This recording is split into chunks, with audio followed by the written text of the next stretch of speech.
వ్యవస్థాపనకు సంబంధించి దాని అప్రమత్తత, ప్రిపేర్నెస్ సంబంధించిన దానికి సంబంధించి health, medical and family welfare department అంటే వైద్య ఆరోగ్య శాఖ ఉన్నతాధికారులతోని ఇది చర్చించడం జరిగింది. దానికి సంబంధించి సుదీర్ఘంగా అంటే అన్ని రకాలుగా మన ప్రిపేర్నెస్ కానివ్వండి, అది రాకుండా ఎలా ప్రివెంట్ చేయొచ్చు, ఒకవేళ దురదృష్టవశాత్తు వస్తే ఎలాంటి జాగ్రత్తలు తీసుకోవాలనే విషయం మీద పూర్తిగా సుమారు ఒక 2 గంటల పైగా వైద్య ఆరోగ్య శాఖ మంత్రులు దీని మీద పూర్తిగా డిస్కస్ చేయడం జరిగింది. సో దీనికి సంబంధించి ముఖ్యంగా ప్రజలకి విజ్ఞప్తి చేసేది ఏంటంటే, ఈ ఒమిక్రాన్ కొత్త వేరియంట్ ఏదైతుందో కోవిడ్కి సంబంధించిన ఉత్పరివర్తనం, ఇది మన దేశంలో కానివ్వండి, మన రాష్ట్రంలో కానివ్వండి ఇంకా ప్రవేశించిన దాఖలాలు ఇంతవరకు మనకి రాలేదు. బట్ ఆల్రెడీ మనము ఇది రాకుండా ఉండటం కోసం మన సర్వేలెన్స్ సిస్టమ్ ఏదైతే ఉందో దాన్ని మనం స్ట్రెంథెన్ చేసుకున్నాము. మన టీమ్స్ అన్నింటిని కూడా అలర్ట్ చేసుకోవడం జరిగింది. ముఖ్యంగా ఎయిర్పోర్ట్ సర్వేలెన్స్ ఏదైతుందో అక్కడ, ఎందుకంటే ముఖ్యంగా ఆల్రెడీ ఈ 3 దేశాల నుంచి సౌత్ ఆఫ్రికా కానివ్వండి, బోట్స్వానా కానివ్వండి, హాంకాంగ్, వీటితో పాటు కొన్ని యూరోపియన్ కంట్రీస్లో కూడా ఆల్రెడీ ఈ వేరియంట్ డిటెక్ట్ అవ్వడం జరిగింది. సో దీనికి సంబంధించి మనం కూడా, మన దేశం, మన రాష్ట్రం కూడా అన్ని జాగ్రత్తలు తీసుకుంటుంది. ఈ దేశాల నుంచి వచ్చే వాళ్ళకి సంబంధించి పరీక్షలు చేయటం, ముఖ్యంగా ఎవరైతే ఫుల్లీ వ్యాక్సినేటెడ్ వచ్చారో వాళ్ళని ఇంటికి తీసుకువెళ్ళేసేసి వాళ్ళని హోమ్ క్వారంటైన్లో పెట్టేసేసి వాళ్ళని పూర్తిగా మానిటర్ చేయటం, అలాగనే అన్వ్యాక్సినేటెడ్ కానివ్వండి, వ్యాక్సిన్ తీసుకునే వాళ్ళు కానివ్వండి, పార్షియల్గా వ్యాక్సినేట్ అయిన వాళ్ళందరినీ అక్కడికే పరీక్షలు చేసేసి వాళ్ళకి సంబంధించిన జీనోమ్ సీక్వెన్స్ ఏదైతుందో CDFD ల్యాబ్కు పంపించి అక్కడ కూడా వాళ్ళు పరీక్ష చేసి ఇది వేరియంటా కాదా, పాజిటివ్ వస్తే అనేది కూడా అన్ని రకాల ఏర్పాట్లు చేయటం, అది ఆ సిస్టమ్ అంతా కూడా స్ట్రెంథెన్ చేసుకుని గత 2 రోజుల నుంచి కూడా మనం మానిటర్ చేస్తూ ఉన్నాం. అండ్ ఇకపోతే తెలంగాణ రాష్ట్రానికి సంబంధించి కరోనా కేసుల్లో ఎలాంటి పెరుగుదల కానీ సర్జ్ కానీ మనకి ఎక్కడ కనిపించట్లేదు. ప్రతిరోజు మీరు చూస్తూ ఉన్నారు 160 నుంచి 170 కేసులు మాత్రమే రిపోర్ట్ అవుతున్నాయి. మనం పరీక్షలు వచ్చేసి సుమారు 32-35 వేల పరీక్షలు తగ్గకుండా ప్రతిరోజు చూస్తున్నాం. కాబట్టి ఈ వేరియంట్కి సంబంధించి మనం జాగ్రత్త తీసుకోవాలి, పూర్తి అప్రమత్తగా ఉండాలి. అది రాష్ట్ర ప్రభుత్వం కానివ్వండి, ప్రజలు కానివ్వండి, దానికి సంబంధించి రాష్ట్ర ప్రభుత్వం అన్ని రకాలుగా జాగ్రత్తలు తీసుకుంటుంది. దీంతోపాటు ప్రజలు ఏదైతే జాగ్రత్తలు తీసుకోవాలో ఆ జాగ్రత్తలను కూడా మనం కంటిన్యూ చేయాలి. అండ్ ఆల్రెడీ మనం ఇంతకుముందే అంటే 3 months 4 months బ్యాకే మనం 3rd వేవ్ వస్తుందనే ఉద్దేశంతో మనం కంప్లీట్గా ఒక ప్లాన్ ఆఫ్ యాక్షన్ ప్రిపేర్ చేసుకొని దాన్ని ఎదుర్కోవడం కోసం అన్ని రకాల జాగ్రత్తలు తీసుకున్నాం. దానికి సంబంధించి టెస్టింగ్ రిలేటెడ్ అనుకోండి, సర్వేలెన్స్ రిలేటెడ్, అలాగనే హాస్పిటల్ ప్రిపేర్నెస్, ముఖ్యంగా చిన్నపిల్లల్లో వస్తుందని చెప్పేసి కూడా మనం అనుకోవడం జరిగింది. కాబట్టి దానికి సంబంధించి కూడా మనం అన్ని రకాల జాగ్రత్తలు ఆల్రెడీ తీసుకున్నాము. వాటికి సంబంధించి కూడా గౌరవనీయులైన మంత్రివర్యులు పూర్తిగా డీటెయిల్డ్గా డిస్కస్ చేయడం జరిగింది. ఎక్కడైనా చిన్న గ్యాప్స్ ఏవైతే ఉంటే వాటిని కూడా కంప్లీట్ చేసుకోమని చెప్పడం జరిగింది. సో దీనికి సంబంధించి మనం మూడవ 3rd వేవ్ ఒకవేళ ఏదైనా రూపంలో వస్తే దాన్ని ఎదుర్కోవడానికి తెలంగాణ రాష్ట్ర ప్రభుత్వం పూర్తిగా సిద్ధంగా ఉంది. సో ప్రజలు ఎలాంటి భయాందోళనకి గురి కావాల్సిన అవసరం లేదు. ప్రభుత్వం అన్ని రకాల జాగ్రత్తలు తీసుకుంది. అలాగనే ఈ శాంపిల్స్ ఏవైతే ఉన్నాయో ఈ శాంపిల్స్ని కూడా రెగ్యులర్గా, అంటే ఇప్పుడు మనకి అక్కడక్కడ కొన్ని చోట్ల మనం అవుట్ బ్రేక్స్ చూస్తున్నాం. రీసెంట్గా ఖమ్మంలో ఒక రెసిడెన్షియల్ స్కూల్లో వచ్చేసేసి ఒక 28 మంది విద్యార్థులకి పాజిటివ్ రావడం జరిగింది. అలాగనే గత వారం రోజుల క్రితం వచ్చేసేసి ఇక్కడ మొన్న ఒక ప్రైవేట్ మహేంద్ర యూనివర్సిటీలో ఒక 30 మందికి పైగా కూడా స్టాఫ్ తర్వాత స్టూడెంట్స్కి పాజిటివ్ రావడం జరిగింది. సో ఇలాంటి అవుట్ బ్రేక్స్ వచ్చినప్పుడు కూడా మా సర్వేలెన్స్ సిస్టమ్ని స్ట్రెంథెన్ చేసుకొని ఎక్కడికక్కడ కూడా కట్టుదిట్టమైన చర్యలు తీసుకుంటాను. కానీ ఈ కేసులు ఏదైతే ఉందో ఈ తగ్గుదల మనకి పూర్తిగా గత 5 నెలల నుంచి కూడా ఆల్మోస్ట్ మన కేసులు 100-150 స్థాయికి చేరుకున్నాం. కాబట్టి ప్రజల్లో ఒక అలసత్వం రావటం, తద్వారా కొన్ని జాగ్రత్తలు ఏదైతే తీసుకోవాలో, ముఖ్యంగా మనం అదే ఏ వేరియంటే కానివ్వండి, ఈరోజు ఒమిక్రాన్ వేరియంట్ కానివ్వండి, ఇంతకుముందు డెల్టా వేరియంట్ కానివ్వండి, ఏ వేరియంట్నే మనం ఎదుర్కోవాలి, ఈ కోవిడ్ మనకి రాకుండా ఉండాలంటే మనం 2 రకాల జాగ్రత్తలు తీసుకోవాలి. ఒకటి, ఇప్పుడు మనకి అందుబాటులో ఉన్నవి 2 టూల్స్. ఒకటి వ్యాక్సినేషన్. ఆ వ్యాక్సినేషన్ ప్రోగ్రామ్ రాష్ట్ర వ్యాప్తంగా కూడా విస్తృతంగా జరుగుతున్నది. అండ్ ఫస్ట్ డోస్ మనం ఆల్మోస్ట్ 90% ఈరోజు వరకు కంప్లీట్ చేసుకున్నాము. మనకి మొత్తం టార్గెటెడ్ పాపులేషన్ వచ్చేసి 2,77,60,000 మంది ఉంటే దాంట్లో 90% పాపులేషన్కి 1 డోసుని ఇచ్చుకోవడం జరిగింది ఆల్రెడీ. అలాగనే 2 డోసుల రక్షణ ద్వారా మనం సుమారు 45% మందికి పాపులేషన్కి మనం ఆల్రెడీ వ్యాక్సినేషన్ ఇచ్చుకున్నాం. ఈ వ్యాక్సినేషన్ సంబంధించి కూడా ప్రజల్లో కేసులు లేకపోవడం వల్ల ప్రజలు ముందుకు రావట్లేదు. దయచేసి మీరు అర్థం చేసుకోకండి.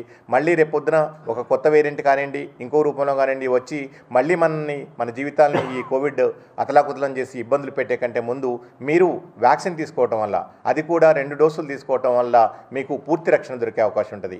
ఎందుకంటే ఇప్పటికి కూడా మన తెలంగాణ రాష్ట్రంలో కేవలం 45% మాత్రమే మనం 2 డోసులు ఇచ్చుకున్నాం. అండ్ సుమారు ఒక 25 లక్షల మందికి పైగా ఇంకా డ్యూ డేట్ కంప్లీట్ అయిన తర్వాత కూడా 2వ డోసు తీసుకోవడానికి ముందుకు రావట్లేదు. అండ్ తెలంగాణ రాష్ట్ర ప్రభుత్వము మేము వ్యాక్సిన్ని ప్రజల దగ్గరకు తీసుకెళ్ళడం జరిగింది, ప్రజల డోర్ స్టెప్కి తీసుకెళ్ళడం జరిగింది. దానికి సంబంధించి మొబైల్ వ్యాక్సినేషన్ వ్యాన్స్ ద్వారా అనుకోండి, లేకపోతే మా మొబైల్ టీమ్స్ ద్వారా కానివ్వండి, మేము వ్యాక్సిన్ తీసుకెళ్తున్నాం. దయచేసి ఎవరైతే ఇప్పటి వరకు ఫస్ట్ డోస్ తీసుకునే వాళ్ళు ఎవరైనా ఉంటే అది ఫస్ట్ డోస్ తీసుకోండి. ఇంకా second dose due date complete అయిన వాళ్ళు అయిపోయిన తర్వాత కూడా ఇంకా తీసుకునే వాళ్ళు ఉంటే దయచేసి 2వ డోస్ కూడా తీసుకోవడం ద్వారా మీకు పూర్తి రక్షణ దొరికే అవకాశం ఉంటుంది. ఇది ఒక్కటి మాత్రమే. ఒకవేళ దురదృష్టవశాత్తు మీరు వైరస్కి గురి అయినా కానీ మీరు హాస్పిటలైజ్ కాకుండా, మీ శరీరంలో ఈ వ్యాధి తీవ్రం కాకుండా, తద్వారా ప్రాణాలు పోకుండా కాపాడుకోవడానికి అవకాశం ఉంటుంది. కాబట్టి దయచేసి ప్రజలందరూ కూడా ఇప్పుడున్న కోవిడ్ వ్యాక్సిన్స్ ఏదైతే ఉన్నాయో ఈ కొత్త వేరియంట్ ఒమిక్రాన్ వేరియంట్ ఏదైతే దాని నుంచి కూడా పూర్తి రక్షణ దొరుకుతుంది అని చెప్పేసి ఆల్రెడీ సైంటిస్టులు కానివ్వండి, ఈ వ్యాక్సిన్ మ్యానుఫ్యాక్చరర్స్ కూడా ఆల్రెడీ వాళ్ళు డిక్లేర్ చేయడం జరిగింది. కాబట్టి దయచేసి మీరు వ్యాక్సిన్ తీసుకోవడం ద్వారా మీకు కోవిడ్ నుంచి రక్షణ దొరికే అవకాశం ఉంటుంది. ఇకపోతే ఈ నాన్ ఫార్మకలాజికల్ ఇంటర్వెన్షన్స్ ఏవైతున్నాయో, అంటే ఈ ప్రివెంటివ్ మెజర్స్ ఏవైతున్నాయో, ముఖ్యంగా మాస్క్ ధరించడం కానివ్వండి, భౌతిక దూరం పాటించడం కానివ్వండి, లేకపోతే చేతుల్ని తరచూ శుభ్రం చేసుకోవడం కానివ్వండి, ఈ వ్యక్తిగత పరిశుభ్రత కానివ్వండి, అలాగనే ముఖ్యంగా ఈ పెద్ద పెద్ద సమూహాలు గుంపులకి వీటి దూరంగా ఉండటం కానివ్వండి, మళ్ళీ ఇవంతా కూడా ఎంతో కొంత జాగ్రత్తలు తీసుకోవాల్సిన సమయం ఆసన్నమైంది. ఎందుకంటే కొత్తగా వచ్చిన ఈ ఒమిక్రాన్ వేరియంటు దాని మొత్తం మనకి పూర్తిగా అర్థం కావాలంటే ఇంకా 2 వారాల సమయం పట్టే అవకాశం ఉంటుంది. కాబట్టి అప్పటి వరకు మనకి జాగ్రత్తగా ఉండటం ద్వారా, ఎందుకంటే ఇది మనకి కళ్ళకు కనిపించే వైరస్ కాదు, మనకి ఎప్పుడు వస్తుందో తెలియదు, ఏ రూపంలో వస్తుందో తెలియదు, ఎవరిని ఇన్ఫెక్ట్ చేస్తుందో తెలియదు. కాబట్టి ప్రజలందరూ అప్రమత్తంగా ఉండటం ద్వారా, ఎలాంటి ఆందోళనకు గురి కాకుండా ఉండటం ద్వారా మాత్రమే ఈ వైరస్ని ఎదుర్కోవడానికి అవకాశం ఉంటుంది. ప్రజలందరూ కూడా ఏదైతే మేము తెలంగాణ వైద్య ఆరోగ్య శాఖ తరఫున జాగ్రత్తలు తీసుకోవాలో ఆ జాగ్రత్తలు మీరు పాటించడం ద్వారా, ఎందుకంటే ఇప్పుడు మనం చాలా పెళ్ళిళ్ళు చూస్తున్నాం, అలాగనే చాలా గ్యాదరింగ్స్, ఇతర పార్టీస్ ఇవన్నీ కూడా అవుతూ ఉన్నాయి. అండ్ ప్రజల్లో కూడా ఒక నిర్లిప్తత అనుకోండి, నిర్లక్ష్యం అనుకోండి, లేకపోతే 5 నెలల నుంచి కేసులు ఎక్కడా కూడా పెరగట్లేదు, కనుమరుగైందనే ఒక భావనతో అనుకోండి కొంచెం అజాగ్రత్త వహిస్తున్నాం. దయచేసి మళ్ళీ ప్రజలందరికీ విజ్ఞప్తి చేస్తున్నాం, మీరు ఏదైతే జాగ్రత్తలు తీసుకున్నారో ఆ జాగ్రత్తలు తీసుకోండి. అండ్ ముఖ్యంగా ససెప్టబుల్ పాపులేషను, అంటే ఇంతవరకు ఈ వ్యాధి ఇన్ఫెక్ట్ కాని వాళ్ళు కానివ్వండి, వ్యాక్సిన్ తీసుకునే వాళ్ళు కానివ్వండి, ఎవరన్నా ఉంటే దయచేసి మీరు వ్యాక్సిన్ తీసుకోండి. వ్యాక్సిన్ మనకి 100% ప్రూవ్ అయింది. వ్యాక్సిన్ సేఫ్టీ వ్యాక్సిను ఇప్పటివరకు వ్యాక్సిన్, ఎందుకంటే ప్రపంచవ్యాప్తంగా అనేక రకాల వ్యాక్సిన్ ఎఫికసీ మీద, వ్యాక్సిన్ సేఫ్టీ మీద ఎన్నో జర్నల్స్ రావడం జరిగింది, ఎన్నో ఎక్స్పెరిమెంట్స్ చేయడం జరిగింది. ఎందుకంటే ఇప్పుడు వేరే దేశాల్లో కూడా మనం చూస్తూ ఉంటే ఎక్కడైతే వ్యాక్సిన్ తీసుకున్న వాళ్ళు ఎవరైతే ఉన్నారో వాళ్ళందరిలో ఈ వ్యాధి తీవ్రత కానివ్వండి, హాస్పిటలైజేషన్ కానివ్వండి పూర్తి తక్కువగా అవటం చూస్తున్నాం. ఇంతవరకు ఇప్పుడు అమెరికాలో కానివ్వండి, యూరోపియన్ యూనియన్ కంట్రీస్లో కానివ్వండి, యూకేలో కానివ్వండి, అక్కడ మొత్తం కూడా ఎక్కువ మంది ఇన్ఫెక్ట్ అయ్యే వాళ్ళు అన్వాక్సినేటెడ్ పీపుల్, లేకపోతే కేవలం 1 డోస్ తీసుకున్న వాళ్ళు మాత్రమే ఉన్నారు. సో కాబట్టి దయచేసి వ్యాక్సిన్ ఇంపార్టెన్స్ అర్థం చేసుకొని, అండ్ ముఖ్యంగా ఈ కోమార్బిడ్ పాపులేషన్స్ కానివ్వండి, వల్నరబుల్ పాపులేషన్ కానివ్వండి, ఎల్డర్లీ పాపులేషన్ కానివ్వండి, వీళ్ళందరూ కూడా దయచేసి 2 డోసులు తీసుకోవడం ద్వారా మీకు పూర్తి రక్షణ దొరికే అవకాశం ఉంటుంది. ఇకపోతే రాష్ట్ర ప్రభుత్వం తరఫున మేము పూర్తి సంసిద్ధంగా ఉన్నాం. మా ప్రజా ఆరోగ్య శాఖ తరఫున అనుకోండి, లేకపోతే హాస్పిటల్స్ తరఫున అనుకోండి, అన్ని రకాల అరేంజ్మెంట్ చేయడం జరిగింది. ముఖ్యంగా రాష్ట్ర వ్యాప్తంగా థర్డ్ వేవ్ని ఎదుర్కోవడానికి మనం సుమారు 60,099 బెడ్స్ని మనం ఏర్పాటు చేసుకోవడం జరిగింది. దాంట్లో 27,966 బెడ్స్ కేవలం మన పబ్లిక్ హెల్త్ హాస్పిటల్స్లో, అంటే ప్రభుత్వ ఆధ్వర్యంలో నడిచే హాస్పిటల్తోనే మనం ఈరోజు ఏర్పాటు చేసుకున్నాం. అలాగనే ముఖ్యంగా ఒక 10,000 పైగా పడకల్ని చిన్నపిల్లలకి ఒకవేళ వచ్చినట్లయితే వాళ్ళకి ట్రీట్మెంట్ ఇవ్వడం కోసం ఏర్పాటు చేసుకోవడం జరిగింది. సో ఆల్రెడీ తెలంగాణ రాష్ట్ర ప్రభుత్వం గత 3-4 నెలల నుంచి కూడా ఆక్సిజన్ రిలేటెడ్ అనుకోండి, ఈ హాస్పిటల్ బెడ్స్ ప్రిపేర్డ్నెస్ అనుకోండి, తర్వాత టెస్టింగ్ రిలేటెడ్ అనుకోండి, ఈ వ్యాక్సినేషన్ రిలేటెడ్ అనుకోండి, ఇవన్నీ కూడా కంటిన్యూస్గా మానిటర్ చేస్తున్నాం. అండ్ రెగ్యులర్గా అన్ని రకాలుగా ఏదైతే మన హ్యూమన్ రిసోర్స్ని సిద్ధం చేసుకోవాలో వాళ్ళందరినీ సిద్ధం చేసుకోవడం, అలాగనే ట్రైనింగ్ అనుకోండి, కెపాసిటీ బిల్డింగ్ అనుకోండి, ఇవన్నీ కూడా మనం ఏర్పాటు చేసుకుంటున్నాం.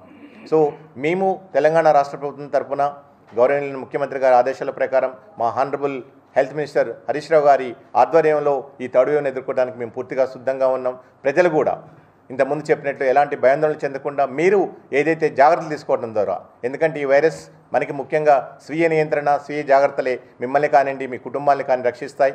ఆ స్వీయ నియంత్రణ, స్వీయ జాగ్రత్తలు మీరు మాస్క్ ధరించిన దగ్గర నుంచి వ్యాక్సినేషన్ తీసుకోవడం వరకు కూడా మీ బాధ్యతగా తీసుకొని, అలాగని మీరు కూడా మీ చుట్టుపక్కల వాళ్ళు ఎవరైనా ఇప్పటివరకు వ్యాక్సిన్ తీసుకోకపోతే, ఒక్క డోస్ కూడా తీసుకోకపోయినా కానీ ఒక డోస్ తీసుకొని రెండో డోస్ తీసుకుని వాళ్ళు కూడా ఉంటే దయచేసి వాళ్ళని మోటివేట్ చేయండి. మా దగ్గరలో ఉన్న ఆరోగ్య కేంద్రానికి పంపించండి, లేకపోతే మాకు ఇన్ఫామ్ చేస్తే మేము మీ దగ్గర టీమ్స్ పంపించి వ్యాక్సిన్ చేయడానికి అవకాశం ఉంటుంది. కాబట్టి ప్రజలందరూ వ్యాక్సిన్ తీసుకోవడం ద్వారా మనం పూర్తిగా రాబోయే కొద్ది నెలల్లో ఈ వైరస్ నుంచి పూర్తిగా బయటపడడానికి అవకాశం ఉంటుంది. అలాగనే మనకి ఇప్పుడు క్రిస్మస్ రాబోతుంది, తర్వాత న్యూ ఇయర్ రాబోతుంది, ఇవన్నీ సంక్రాంతి, ఈ ఫెస్టివల్స్ కూడా మనకు ఉన్నాయి. కాబట్టి ఇవన్నీ కూడా కుటుంబాలు ఒకచోట చేరి సెలబ్రేట్ చేసుకునే టైం.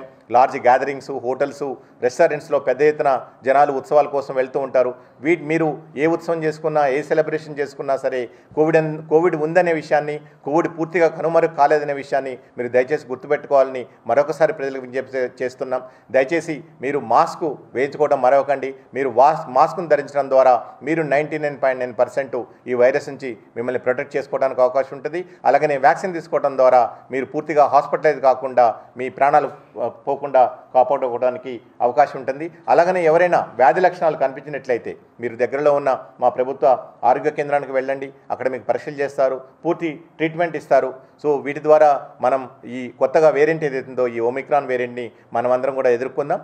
దానికి తెలంగాణ రాష్ట్ర ప్రభుత్వం పూర్తి సంసిద్ధతో ఉందని చెప్పేసి మరొకసారి ప్రజలు ఎలాంటి ఆందోళన చెందకుండా తెలంగాణ రాష్ట్ర వైద్య ఆరోగ్య శాఖ ఇచ్చే జాగ్రత్తలు, సూచనలు ఎప్పటికప్పుడు పాటిస్తూ మిమ్మల్ని మీరు రక్షించుకోవాలని చెప్పేసి ప్రజలకు మరొకసారి విజ్ఞప్తి చేస్తున్నాం. Thank you.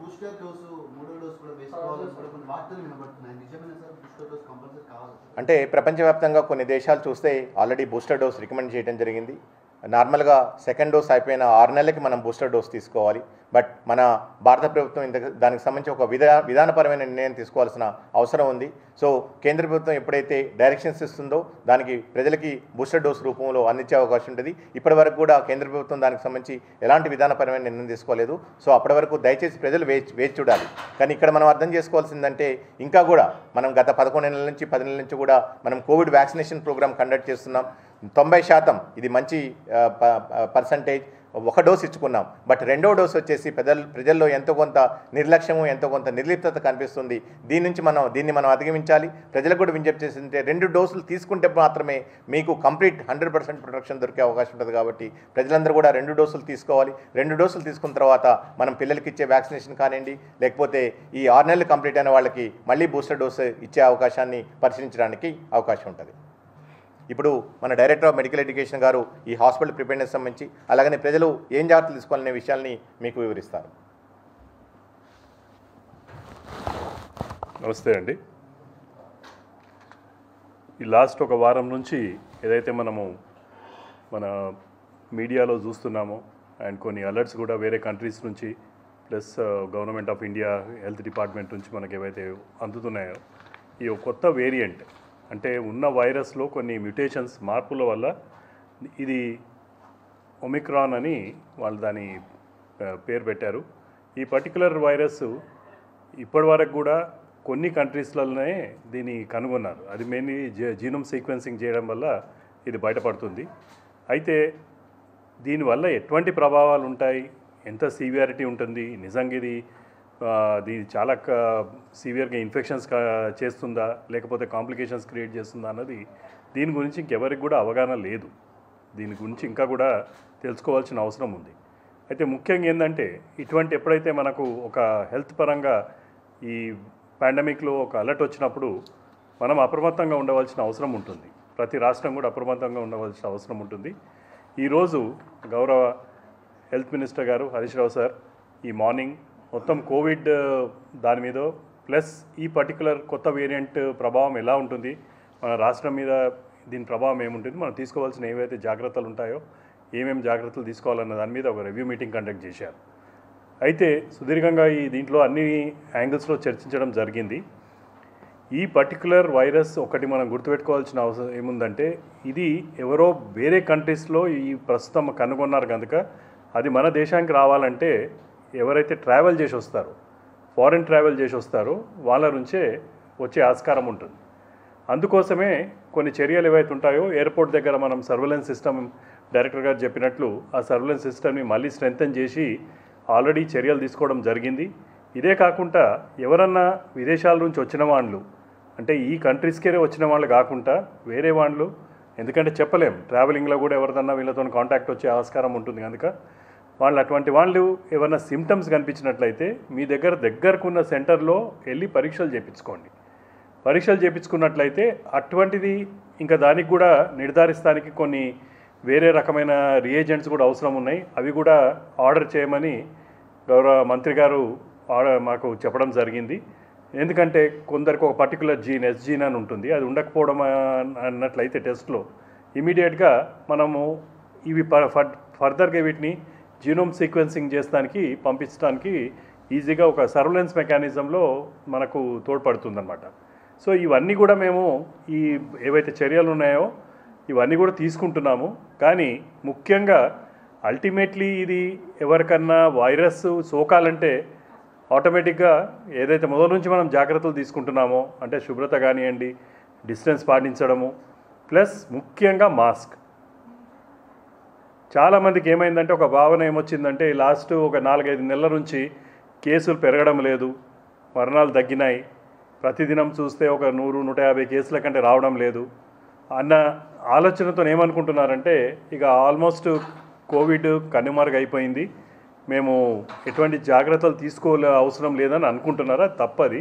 కోవిడ్ ప్రభావం తగ్గింది కానీ మనకు కోవిడ్ నుంచి కంప్లీట్ విముక్తి కాలేదు. అందుకోసము తప్పకుండా మనము ఏవైతే ప్రికాషన్స్ ఉన్నాయో తూచా తప్పకుండా తీసుకోవాల్సిన అవసరం ఉంది.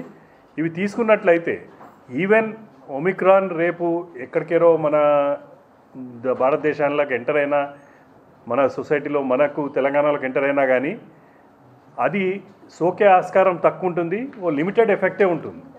కానీ మనం ఎవరం కూడా ఈ పెద్ద పెద్ద గ్యాదరింగ్లో పార్టిసిపేట్ చేయడము, తర్వాత ఈ ఏదైతే మాస్కులు ధరించకుండా తిరిగినట్లయితే మాత్రము ఏ ఒమిక్రానే అవసరం లేదు, ఉన్న ఏదైతే డెల్టా వేరియంట్ ఉందో దాని ప్రభావం కూడా సివియర్గా ఉండే ఆస్కారం ఉంటుంది. As far as hospital preparation ఇవన్నీ సంబంధించినట్లయితే మీ అందరికీ తెలుసు, మనము సెకండ్ వేవ్లోనే చాలా జాగ్రత్తలు తీసుకున్నాము, ఎన్నో సదుపాయాలు క్రియేట్ చేశాము. అదే మాదిరిగా థర్డ్ వేవ్ ప్రిపరేషన్ కూడా ఆ రోజు నుంచే మనం స్టార్ట్ చేశాం. ఈరోజు మనకు రాష్ట్రంలో గవర్నమెంట్ సెక్టర్లోనే 25,000 పడకలు ఆక్సిజన్ సప్లైతో ఉన్నాయి. ఇదే కాకుండా ఒక హైదరాబాద్లో మనము 790 పడకలు ఇంకా వేరే వేరే హాస్పిటల్స్ ఏవైతే మా వైద్య విధాన పరిషత్ హాస్పిటల్స్ ఉన్నాయో ఇవన్నిట్లలో కూడా మనం క్రియేట్ చేసినాం.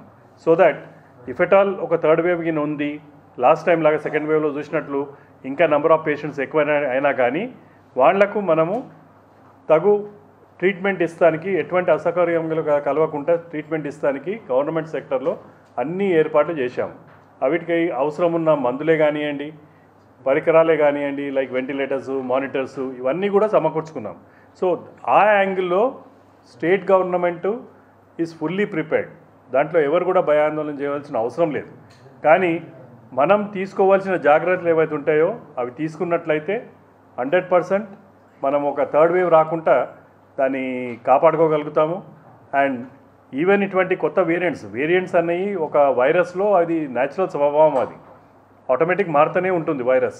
కానీ ఇందులో ఏంటంటే పర్టికులర్గా చాలా వేరియంట్స్ ఒక 30 దాకా మ్యూటేషన్స్ అయినాయి, దానివల్ల ఎక్కువ ప్రభావం ఉండొచ్చు అని సైంటిస్టులు అనుకుంటున్నారు. అది ఇంకా నిర్ధారణ కాలేదు. బట్ అన్ని చర్యలు మనమైతే ఏదైతే ప్రికాషన్స్ ఉన్నాయో గవర్నమెంట్ పరంగా, వైద్య ఆరోగ్య శాఖ పరంగా తీసుకోవాలనో అవన్నీ మేము తీసుకున్నాం.